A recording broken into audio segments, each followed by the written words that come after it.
With new, gentler scented Clorox disinfecting wipes, clean finally smells as good as it feels. On everything from lamps to ceiling fans. Even on your kid's toy shark. Oh, ouch. Clorox disinfecting wipes. Now available in... Ooh, crisp lemon. Find it on Amazon. Clorox. Clean feels good. Chronic spontaneous urticaria, or chronic hives with no known cause. It's so unpredictable. It's like playing pinball. Itchy, red bumps start on my arm, then my back. Sometimes my legs. Hives come out of nowhere. And it comes and goes. But I just found out about a treatment option at treatmyhives.com. Take that, chronic hives. Learn more at treatmyhives.com. Non-binary listeners, ladies and gentlemen, heroes and heroines, crooks and crookieens, introspect. The audio performance you are about to enjoy discusses casinos and gambling. We do not recommend gambling with money you cannot afford to lose or that is needed to pay bills. If you have a gambling problem, contact your problem gambling hotline. If you do not know how to contact your problem gambling hotline, send an email to help@casinocombat.com. We will find that number for you and provide it to you. Our host's past performances are not indicative of anyone's future performance, including his own. All materials presented here are based on actual facts. Names and dates are changed to protect the innocent and the guilty. Some events unrelated to outcomes may be omitted in the interest of brevity and clarity. The contents of this episode are the property of Volcanic Dingo LLC. All rights reserved.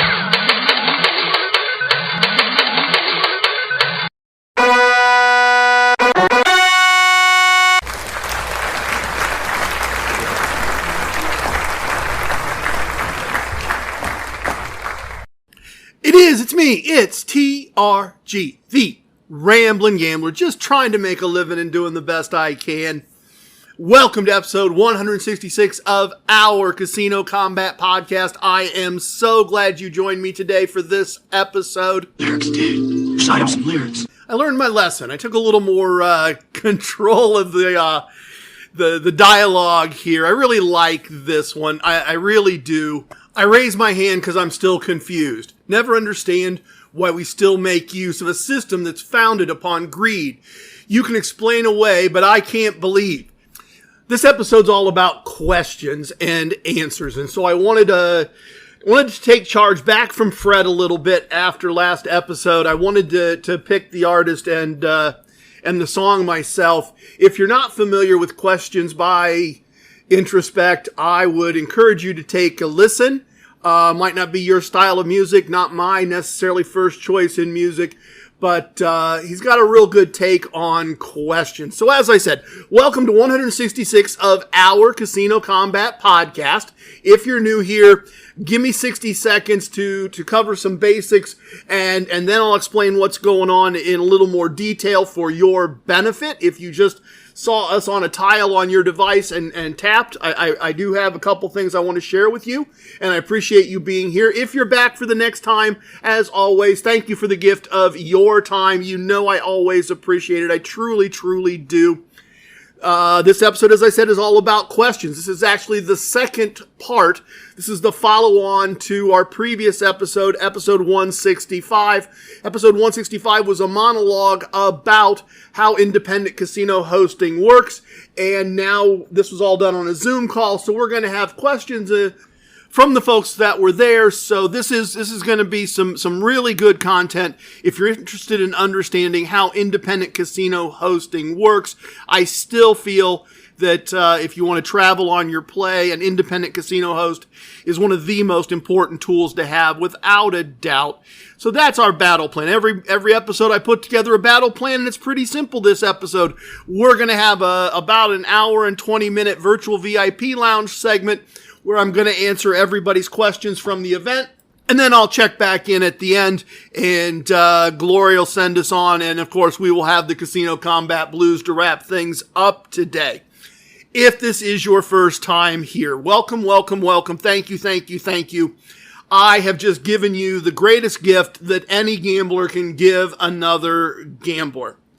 This podcast. And that sounds arrogant, And that sounds conceited, and trust me when I tell you it is completely justified. This is an incredible resource. This podcast is an incredible resource for winning the game of casino gambling. And other than some commercials, it is entirely free. I developed over years and years of experience a number of methods, processes, and techniques for winning the game of casino gambling by beating the 50-50 games that the casino provides. Blackjack, baccarat, pass, don't pass, craps. And on those days when I don't happen to beat them at that game using the techniques that I've developed, then we beat them by taking their gift cards, their comped hotel rooms, their comped airplane rides, their comped shows, their comped bottles of wine, all the other things that casinos will give away to get us in the door. And we spent a lot of time covering that. We have spent 166 episodes talking about that. And there are now groups of people out there on the planet who have tested the same things and achieved the same results. Even as we speak, East Coast emissary, Inner Circle member, the only person on the planet to hold a PhD in casino combat, has just finished a wonderful 3-day, 2-night visit to Ocean Resorts and Casino in Atlantic City. He has used all our casino combat techniques. He has had a wonderful comp stay, and he is headed home with more of their money than he walked in the door with, just doing the things we've talked about here. So, you don't have to listen to TRG. You don't have to listen to some voice in the air and trust everything he tells you. You should trust everything I tell you, but you don't have to, because there are other people out there who will confirm to you that what I teach is true. That if you go to the website at casinocombat.com and you go to the section labeled Fred, you will find charts that you can download that will tell you how to play the way we play. And the way we play works. If you go to the Facebook group, the Casino Combat Squad, and you join that group, there are plenty of people there that will tell you that what I teach here works. If you don't want to believe all that, send me an email, trg@casinocombat.com, spell combat with a K, and tell me you would like to speak to some other people who will verify that this all works. And I will arrange email addresses, perhaps even some phone calls with people who will be happy to share with you their experiences with what I talk about and teach here. So if you are new, if you are here for the first time, this is not a normal episode. Most of the episodes involve teaching or interviews with experts. This one is teaching. It's teaching about how to employ a casino host to your advantage, and it is a Q&A segment or section on that topic. So it's not an ideal first episode. This is not. I encourage you to go ahead and listen, but it's not an ideal first episode. 62, 63, 64 would be good first episodes. 1 through 12 would be good first episodes for learning the core concepts of casino combat. Go back to 160 if you're new and this isn't your cup of tea, and check out episode 160 or something like that and see if this is your cup of tea. We got a lot going on. You've joined us at an interesting point. It's not representative of everything we do, but it is a lot of good information for those who have been around for a while. So without further ado, we are going to get started with our virtual VIP lounge segment. A little bit of the bubbly. Welcome to the most must-listen-to segment in casino lifestyle podcasting, the Virtual VIP Lounge. Our lounge is open, and we have the best virtual everything, virtually all the time. Best virtual food and drink served in any virtual VIP lounge, anywhere on the interwebs. Guaranteed or your money back. Well, my question is about cruising specifically. When I know that your host will book the cruise for you, but how about the other things like the specialty dining, internet packages, that kind of thing, excursions? Yep. So great questions, VCPD. The answer is we can. But it is, unless we're going to try to do something as a group, and it's special or unique or overwhelming the resources of the app, you are best off booking specialty dining, Wi-Fi, in particular excursions, right through the cruise line's app directly. It's just cleaner. It is much easier and quicker for you as an individual to go to guest services or go to excursions on the ship and say, this is what I did, this was what I would like to do instead, or this is the problem, or this is what needs to change, than it is for you to route that through us and us to route that to them and them to route it back to us. If you book it directly, you're going to have the ticket show up in your cabin directly. If there's a problem, it is you dealing with all the resources of the ship, not you trying to funnel it, as I said, through us. But a couple of differences. On some cruise lines, depending on how big you play, we may help negotiate back-end comps on that if they're justified.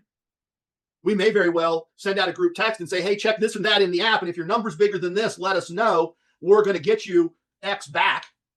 And that cost of that excursion might then come back off. It might be an excursion you paid for 3 weeks ahead of time. And then it may come back off. And if you have a problem and you're not able to fix, see, my experience on most cruises, when I have a problem, the cruise staff usually pretty quickly just sorts it pretty efficiently, fairly well. Explains what I don't know.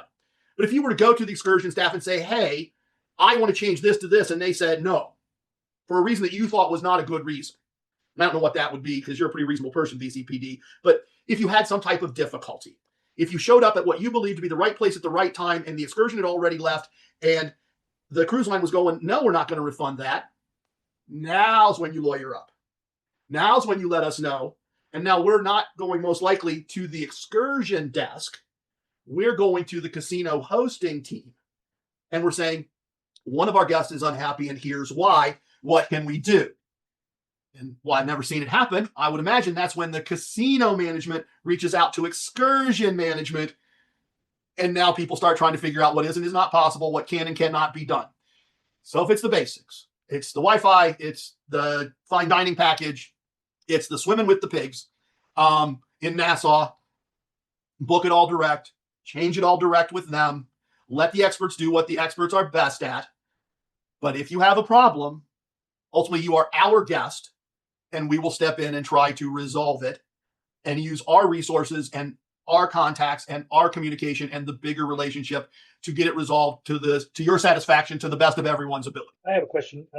What about casinos that have no hotel, but they say we have a relationship with the Hilton down the street or the whatever the brand might be, Holiday Inn? Is there potential for PCH to help out with that? Sure, within the limits of the secondary contract, right? I mean, whatever the contract is between the hotel brand and the casino brand, we're not going to be able to do anything more than they've already built into their relationship. But if their relationship involves the ability to comp, we'll certainly be able to leverage that and make the reservations that go with that. And I know exactly what you're talking about because Penn Gaming has a number of those in places I've been. And I have used that just a little bit. They'll say on their website, we partner with these brands. And I click on it and, well, they may be partnered with those brands, but it doesn't look like anything special. I've seen those rates get cut in half. I still just get a confirmation number. I still just show up at the hotel and hand them my ID and my credit card, and tell them I'm checking in. It's just instead of the $149 rate, it's $65. So absolutely any of those types of things, if there is a relationship there, we can absolutely leverage it. Just to say, the marketing department, the player promotion department is going to work with us on your behalf. And sometimes, card subject to change, but sometimes even if that relationship isn't advertised, there is one that exists. They're not promoting it to everybody just checking out their website. It's not that type of relationship, but they have the closest nice hotel where they put the guests that they're comping, either at a rate or at a discount. So certainly very possible. And a great question, ETE, as always. So my question would be, because I mean, you know this, but I don't know, other people listening might not, that my situation is I'm 3 hours from any real casino with table games. So it's hard for me to, make a day trip. It's usually better if I can stay overnight. And obviously, because I'm still working full time, it's easier to stay overnight on Saturday. So that's my goal. And it's been kind of a roller coaster ride trying to achieve that over the last year. First, it looked like it wasn't working out. Then I focused on resorts from your, in Atlantic City, from your advice. And they do, they were comping me rooms and other things. And then all of a sudden I went to the Caesars property for the first time just because my buddies were going there for a weekend. Did a decent amount of gambling, but not much more than I did in the other places. And all of a sudden I was getting free rooms any night of the week. But now that I've went there in April and May, because, you can look on the calendar on the app and see all the prices. Now all of a sudden Saturday nights are like $200-$300 and Friday nights are $150. So, you said, that hopefully it's something you can help, people like me with. Like, how do I, figure out, why wasn't my play good enough? Or No. Questing Scholar, great question, great prompt. Let me try to shine some light on that. It's not you, and it's not your play. It's the Atlantic City market. Things that are easily comped in February are hard to get comped when it's sunny. People like to come to the ocean when it's warm. They're less inclined to come when it's cold. So what you have to think about of it is kind of, or here's a way to think about it. Let me phrase it that way. That room was, let's take easy numbers. That room was officially in Expedia $100 on a Saturday in February. Your play is easily enough for them to comp you $100. That same room on Expedia in July, I'm making up numbers, I don't see a calendar here, on July 5th, Saturday night, that's now a $500 room. They're willing to comp half. They're willing to comp $250, but they're only willing to comp half because the demand for that room is so much greater and so much higher. Thus, the ADT you need for a full comp is higher. And that is a game that is a game in and of itself. Finding what rate at what property on the boardwalk in season can be a matter of looking. It can be a matter of when we look. We could ask a month out and they'd say the best we can do is $250 a night.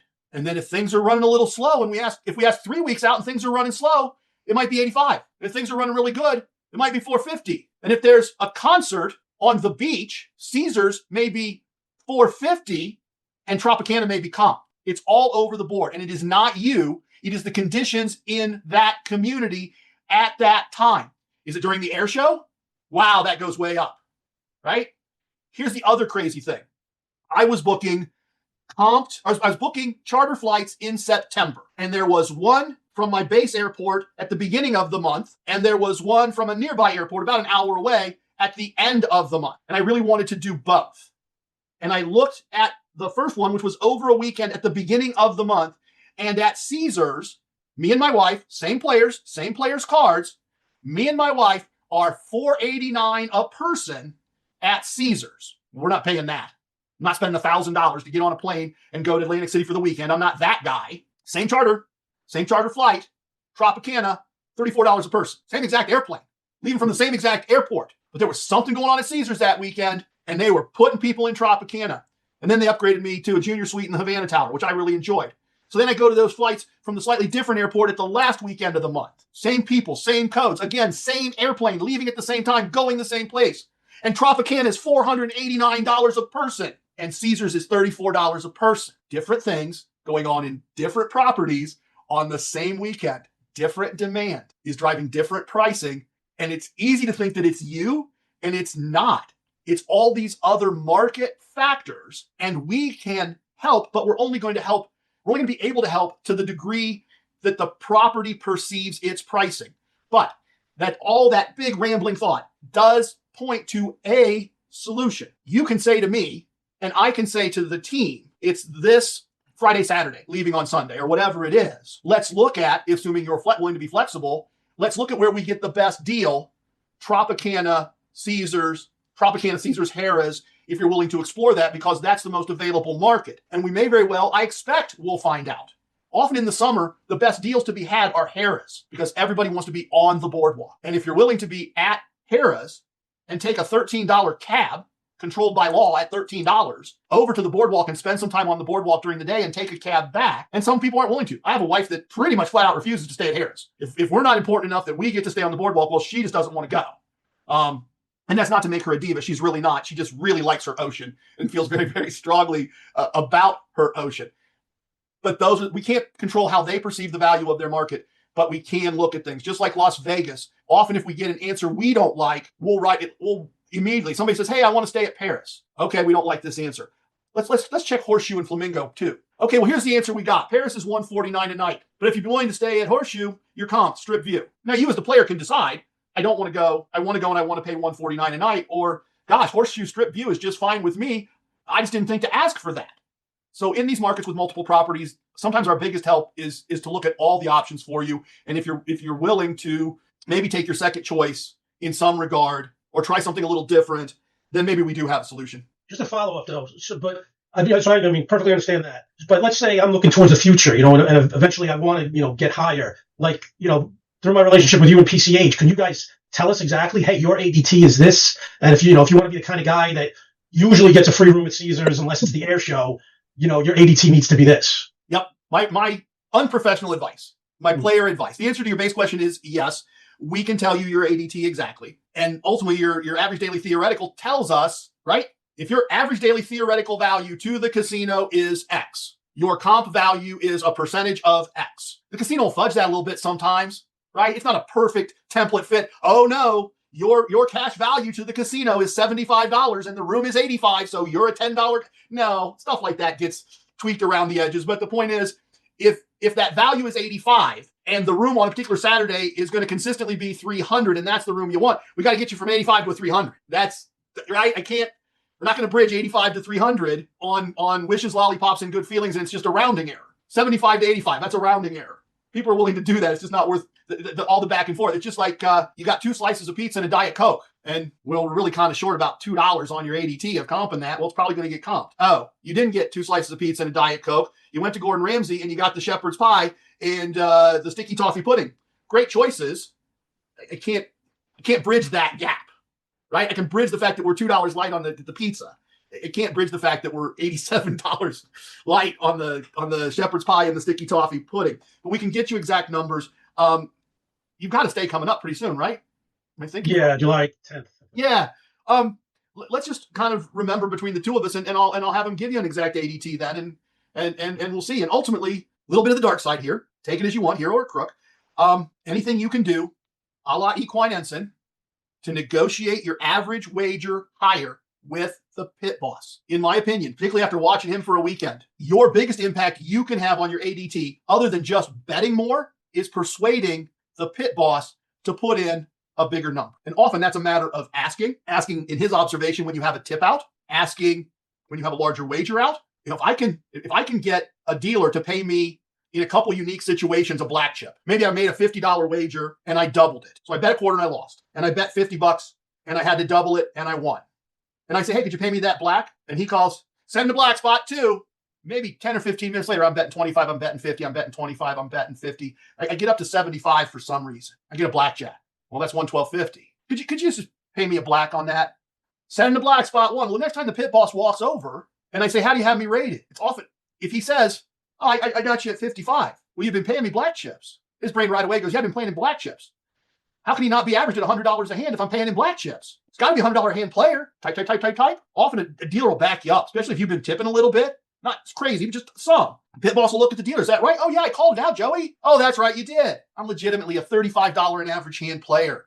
Objectively, accurately. I'm 25 and I'm 50. I'm 25 and I'm 50. I don't have a side bet. It's a $35 average hand player. But because when I doubled, I asked to play black, and in that property, they call the black. If then I ask and I remind him, he puts me in at 112, 110, 120, right? Now I have drastically increased my ADT without increasing my risk or changing my play. I changed another aspect of my behavior to create the illusion that I'm a bigger player than I am. It can be small stuff. I've seen it over and over with Equine Ensign, where he's doing his play all day strategy. His 4 bats total, 2 pass, 2 don't pass. He'll say to the pit boss, what do you have me at? And every once in a while, pit boss will go, well, $50. Oh no, I've been $100 a hand every time. And the dealer's like, yeah, yes, $100 a hand every time. Oh, okay, I'm sorry. I'll go 85. Is that okay? Oh, sure. I've also heard him go, oh, I'm sorry. I'll make it 115. Well, there's no way it was 115. There's 100 hand every hand. But now the pit boss has seen that you're asking and the dealer's confirmed it. And now he's feeling a little guilty. Now he's just going to do you a favor. Once again, it's back to the numbers are the numbers, except it's all a negotiation. If you don't ask and they have you in the box as a $50 a hand player, and in reality, you were doing play all day and you are a $100 a hand player, by asking and getting a fairer representation, you just doubled your ADT for that time at the table. Those are the things. Those are the things that you can do directly. Not that we can do for you, because you play all weekend. You don't ask. You don't get positive adjustments all during the weekend. Now they tell us your ADT is this. That's your ADT. We're not talking them up. Unless it was flat out a mistake. Unless they go, we have no play for him at all on Saturday night. And we go, that's ridiculous. He actually posted on our social media. We have pictures of him playing. He's with his buddy. It's right here. It's under the big sign.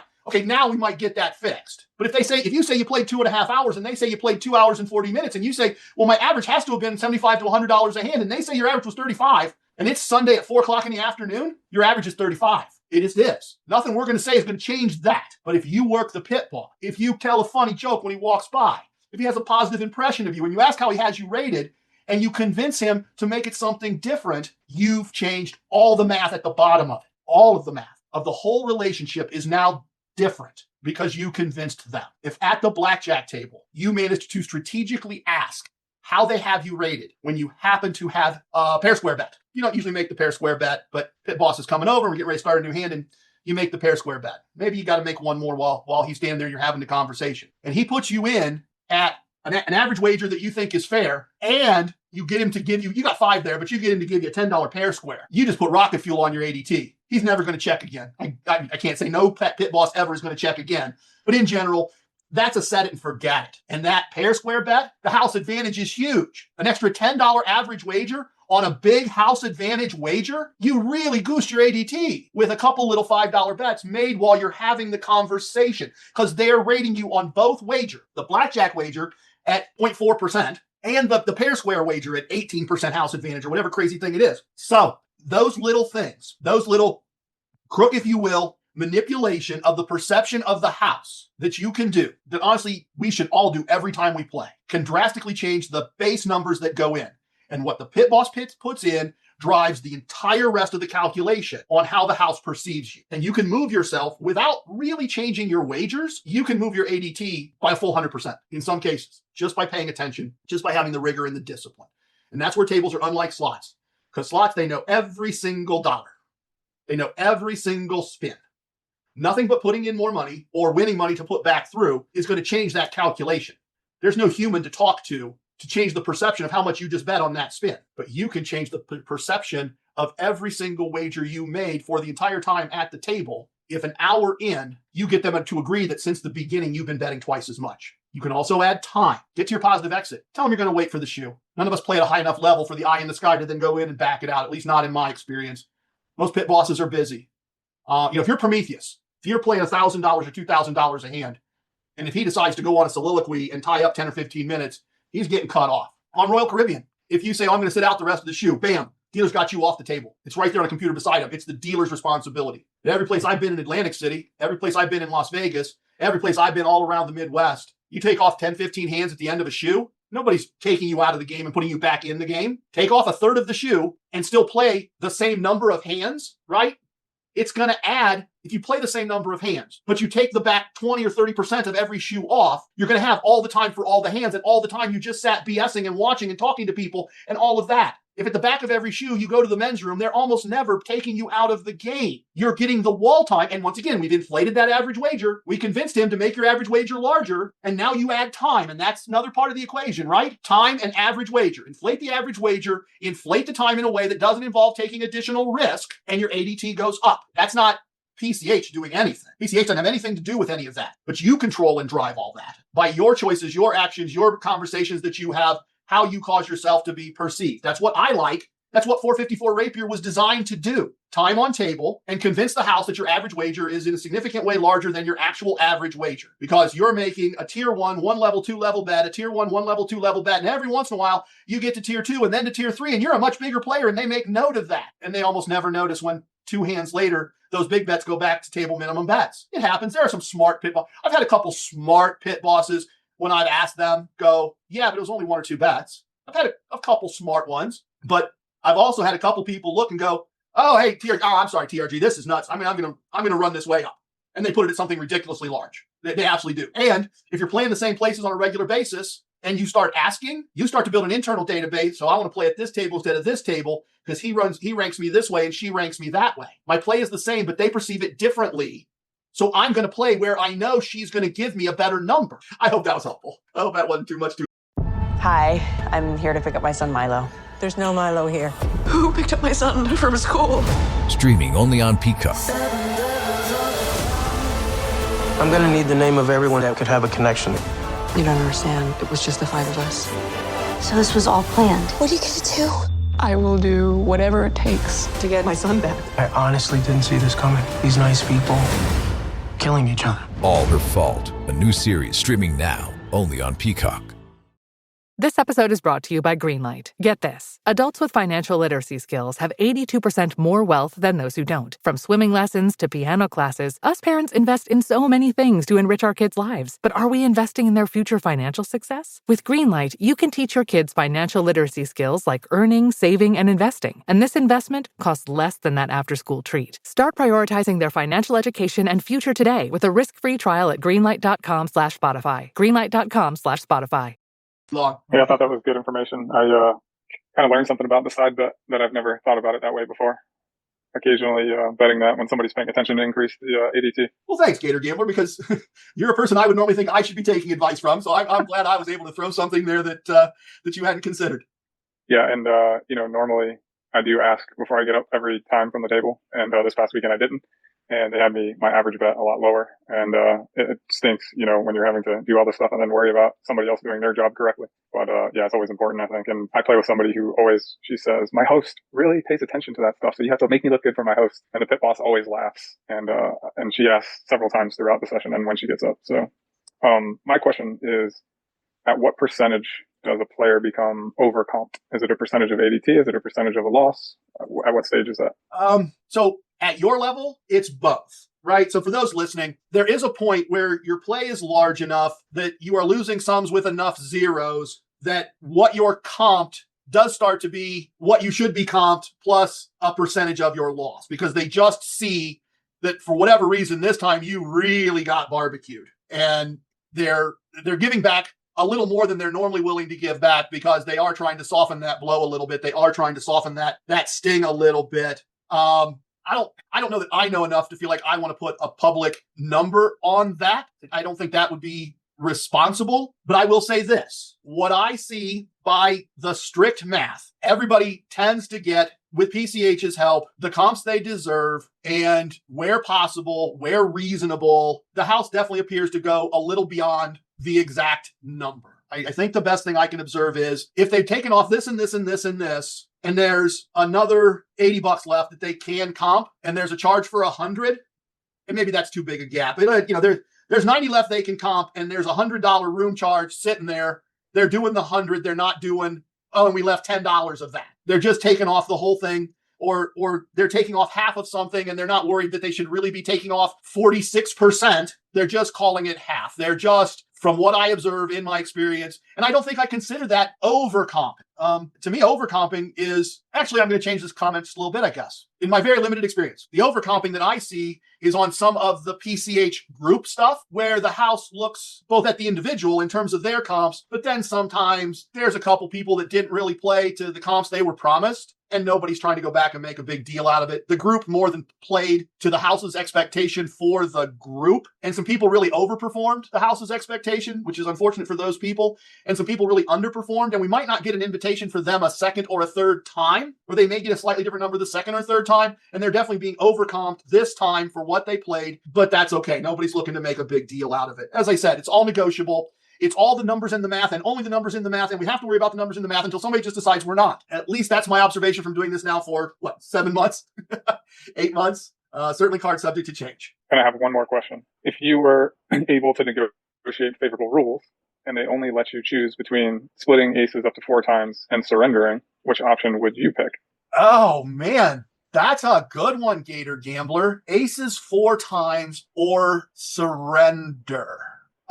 Perhaps immodestly, I like to fancy myself a negotiator, and that may be an undeserved self-perception. Here's what I would actually propose if I was trying to get there. I would say I either want surrender or I want aces 3 times with action after the first card. And I would see if I could get them to bite on that and give me the aces option out of greed. Because I think the house likes the idea of, instead of having to give me back half the money because I decide not to play, I hope that the house is going to want to get more of my money on the table.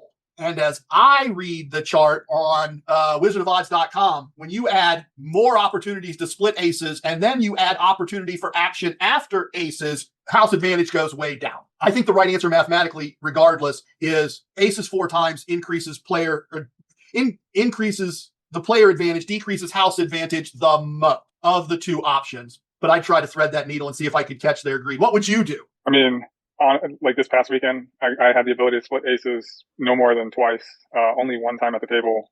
I think one player got to go 4 times, and I was getting 15s and 16s a lot. So I would have loved to have surrender, but they didn't allow it at this property. But great question. And everybody, for those of you that might be listening and going, what are they talking about? Most blackjack tables, the rules are that you can split any 2 cards up to 4 times. So you can have a pair of 8 split, get another 8 split, get another 8 split, and then play 4 hands. But if it's aces, you're limited to 2 hands, and you only get 1 card on each hand. And if they let you make 4 hands with aces, and then if they let you say, the dealer has a 6, you have a pair of 8s, you split, you get a 5, and instead of them saying you're stuck with it, they let you double. House advantage just gets smaller and smaller and smaller and smaller. So that's to take some of the shorthand out of what we were talking about there. That's the scenario we were talking about. I have one more question. Great. How long does it take to bring a new property in your list of properties, in PCH's list of properties? Would they entertain that, or do they feel they have enough properties? Depends on the guest. What is the thought? And I understand there are some geographical restrictions that you can't because you already have a casino in that city. They won't let you. But what about if you were, a standalone casino and you wanted to visit there, and be a good idea to get a casino host, as you, brilliantly just said all the reasons why. So there's, what are your thoughts on that? Great question, Dr. ECE. It really is. And the reality is, for most of us at our level of play, it's probably not happening. As you observed, there are some geographical things.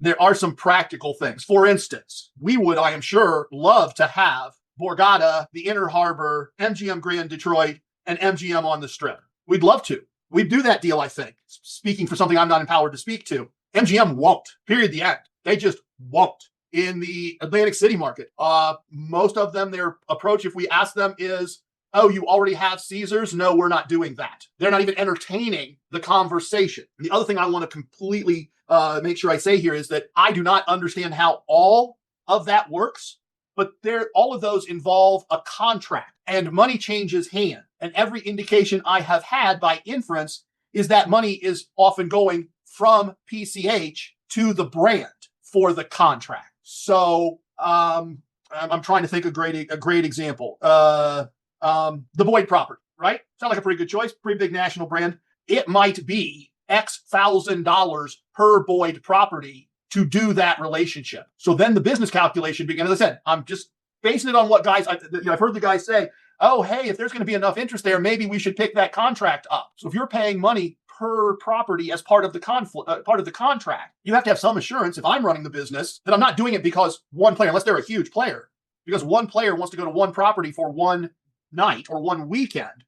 You're saying, can we put enough players there enough times to first cover the overhead of the agreement for a year, 2 years, 3 years? Because you're not making any money as a company until you've covered the overhead cost of entering into the contract. And now to use this fictional Boyd deal to further say things I don't know about things I don't understand, if we were looking at it with Boyd, and Boyd was saying, at this property, these 4 properties across the country, make those your regional centers for group events, and we'll always give you X, Y, Z. And that in our minds made it super attractive. Maybe Michael and Don and Eric are having that conversation. I don't have any clue. But Caesars has enough properties. Penn Gaming has enough properties. My opinion would be that if I was running the company, if it was my company, and I can get Michael on, or I can get Don on, we can have them talk through this in some additional detail, or I can reach out to them and ask the question. Maybe that's the better note to make here, is to actually not sit here and guess, but to find out. I'll try to do that. I'll try to get an answer for you that's better than me guessing. If you overlay the map of all the Caesars properties and all the Penn Gaming properties across North America, there's a lot of dots on the map. You're pretty close to a lot of different places. I think it would be very difficult. Oh, and then add in the Seneca Nation with their 3 properties. Penn's pretty much the Las Vegas Valley. I would expect their response to be, we should be able to find you something pretty close. Where is it you're trying to go? What is it you're trying to do? Because building out a whole new contract relationship, ultimately at the end, the money for them, the money for me, let's all be clear. The money for us is you go, you're hosted, and your amount of play in terms of wagers for the weekend, not money won or not money lost, reaches a point where they're willing to write us a commission check for you getting there. You got to be a pretty big player for PCH to say, so we will spend X thousands of dollars to enter into a relationship for one person for one weekend because we believe that person is going to pay off that contract. I had a full quarter. I've been real transparent about this because I want everybody to understand, how this payment thing works. I had the big event in the first quarter. We had a lot of people on property at Sunset Station. We had a great time. I had some other people I hosted other places. It was a good first effort. My check was $200. That means my bosses made just a little bit more than $200 on all of that I did. They had other guests on property. They had other guests on other properties. My point being, they did us a favor. They didn't do it because of the money they were going to make off of us, right? It's not Michael's bet on the 4 and the 10 that the company made on us. We made money on Sunset Station. We benefited from the relationship. They're happy. I'm happy. No one's unhappy. But no one's starting a new relationship, in my opinion, without asking, and I made a note I'll ask, but nobody's starting a new relationship with a new property and a new brand to make $500. At least I wouldn't. Maybe you would. Maybe Michael will go, no, absolutely. Absolutely, TRG. I'll start a new relationship with a new brand to make $500 because I can leverage. Maybe I'm completely talking out of my hat. But I did make a note. I will try to find a better answer, but that's my sense of things. All right.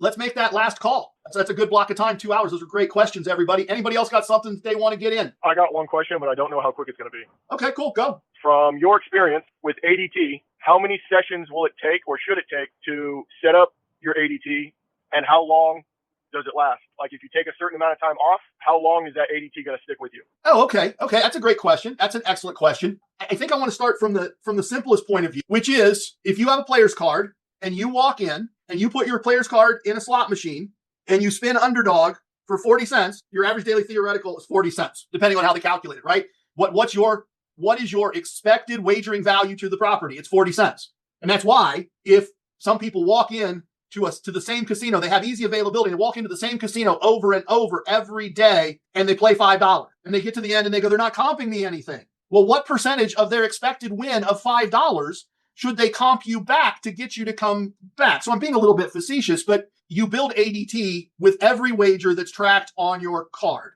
And the more wagers you do in a day, the larger those wagers and the higher the house advantage on those wagers, the higher your ADT. So to take a couple illustrations of that, if you bet $5 100 times on a slot machine, regardless of the outcome, and you bet $500 20 times on a blackjack table, you have wagered $5 20 times on each game. Your score for the slot machine will be much higher than your score for blackjack because the house's advantage on slots is much larger than the house's advantage on blackjack. So you build ADT ultimately through a combination of time and wager size, and either can compensate for the other to an extent. In other words, and this is rough math, but $50 wagered every hand for 30 minutes is the same as $100 wagered every hand for an hour, right? You can make the bet larger and the time smaller. You can make the time larger and the bet smaller, and you're going to come out roughly the same place. But that's only good so far,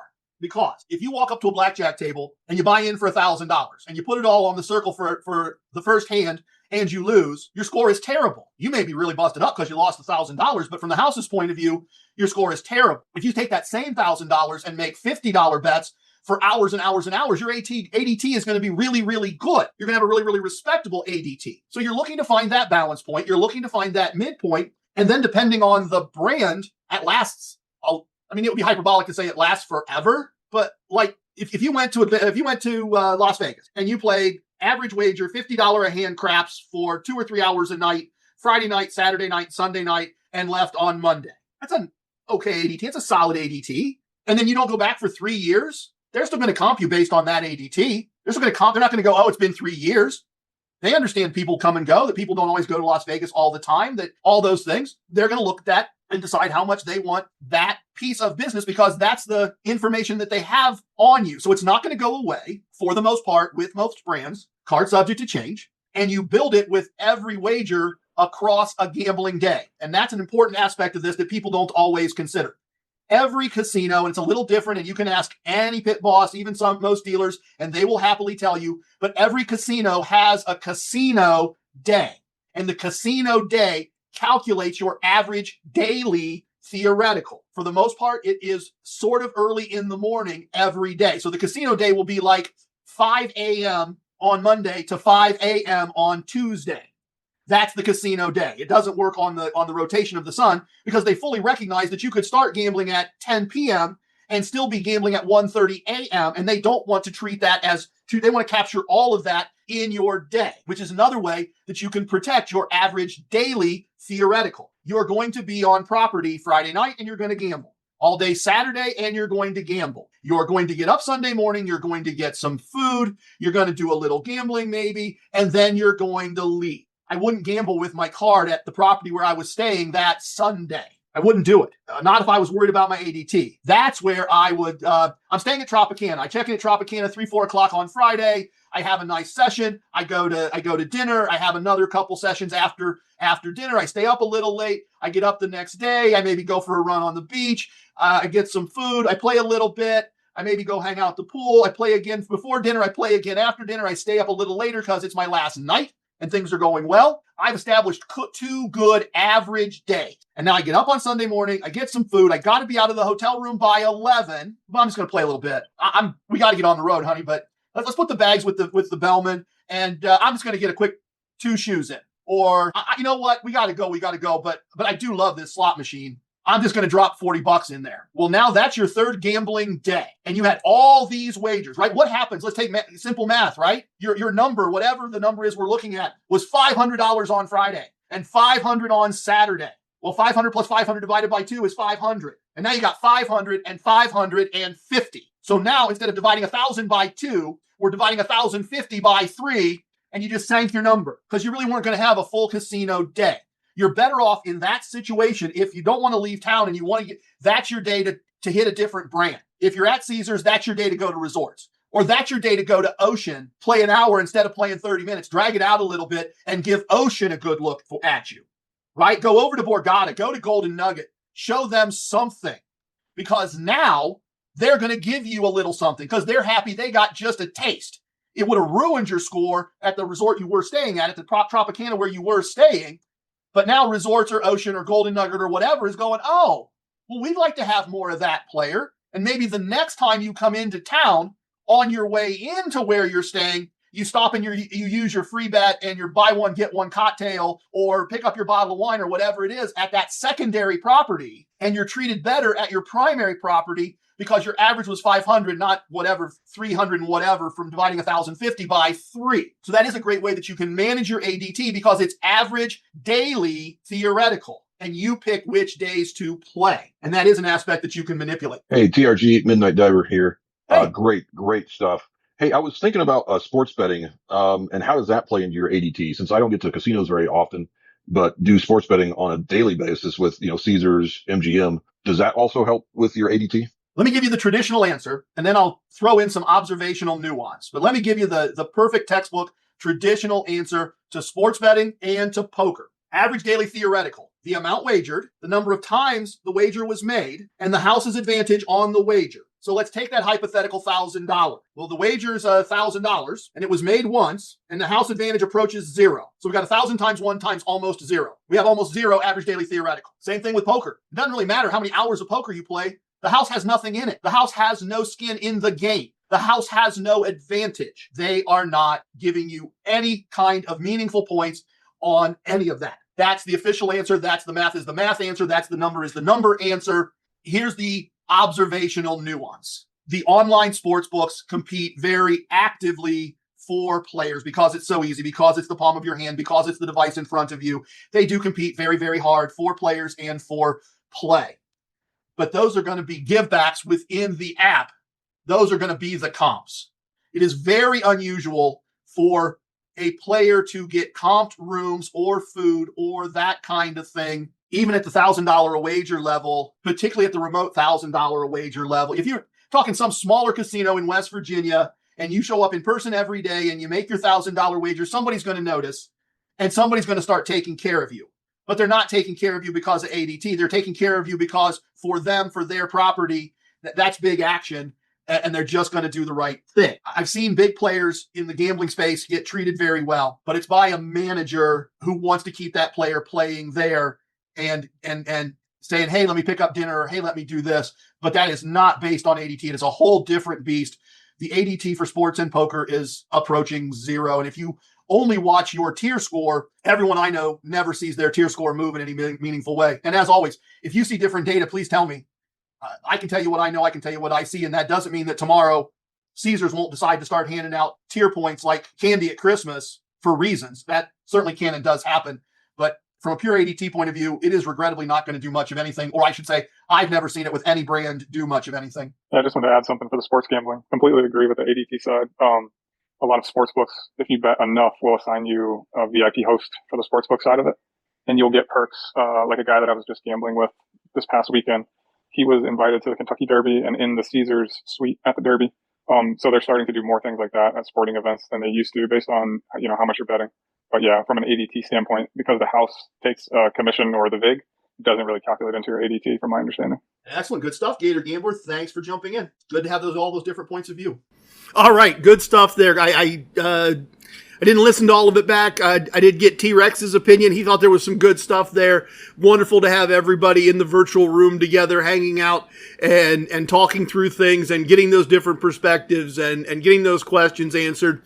If you think you'd like to be part of this, if you think you would like to have me involved in helping to schedule you places, put you places, if you'd like to have that relationship so that you can travel on your play, it's simple. TRG@casinocombat.com, spell combat with a K.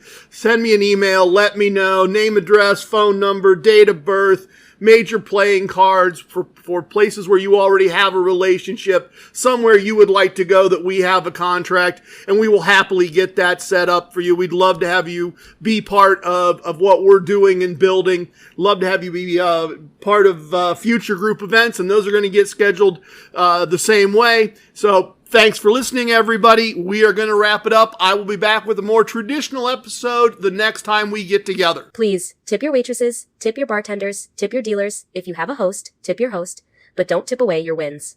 TRG has spoken. Everything you heard here is true from a certain point of view. In 10 years, we may find out he was wrong about all of this. It's time for leaving, and I hope you understand. TRG was born a ramblin' man. Love it, hate it, it don't matter. Please share with your family and friends. Goodbye, everyone. Thank you for listening. The best part of the podcast is next. The Casino Combat Blues. Thank you again to Fish Audio for providing my glorious voice. Special thank you to my original actress, author, Julia Tverdovskaya.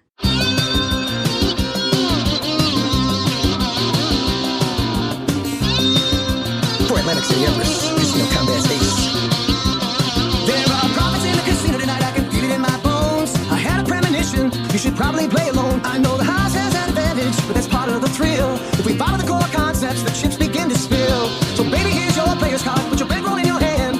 Use just some of that money now, do it just the way we planned. Just follow the core concepts, and you could win several grand.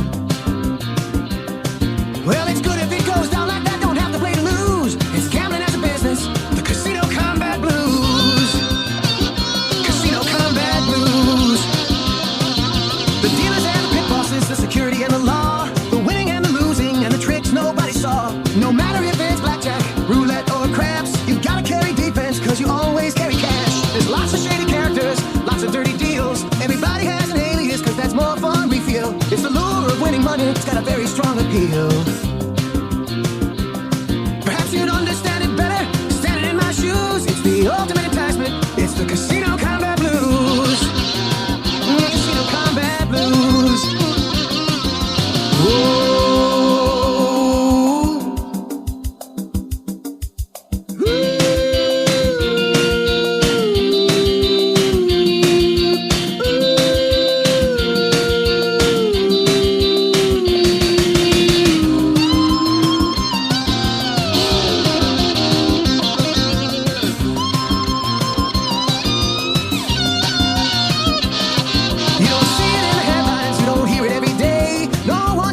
And we don't need to go away. We can gamble in Atlantic City, we can gamble in LA, we can gamble out in Vegas. I mean, we're here to stay. Gambling's propping up the budgets of folks like me and you. You ask any casino manager, he'll say there's nothing he can do. From the pockets of the casino right down to me, yeah.